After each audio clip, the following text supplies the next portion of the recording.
Hi there, this is Natalie from SecretSauce. In this video, we'll show you how to Chicken Tikka Masala. All our ready-made cooking sauces are made with natural ingredients with nothing artificial, no shortcuts. We're your sous chef helping you make meals from scratch and ensuring your enjoyment in your meals made with our creations. Let's get started.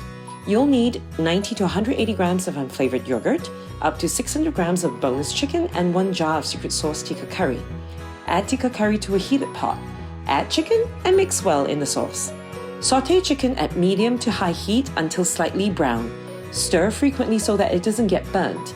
This will take about 5 minutes. The amount of yogurt you add next will determine the spiciness of the curry. The more you add, the less spicy it gets.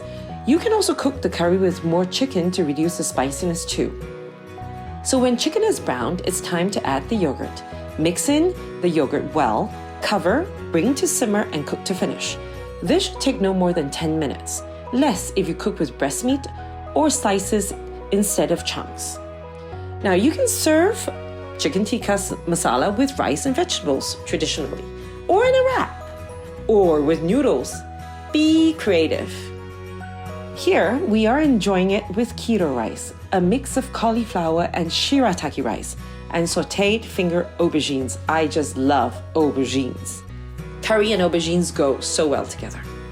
Now tikka curry is also delicious, cooked vegan in coconut cream, or with an addition of sultanas as shown here. The sultanas are added to the sauce from the start so that it will soak in all the sauce.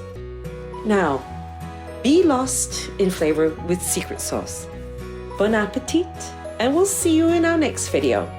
Please like us and subscribe to our channel. Thank you.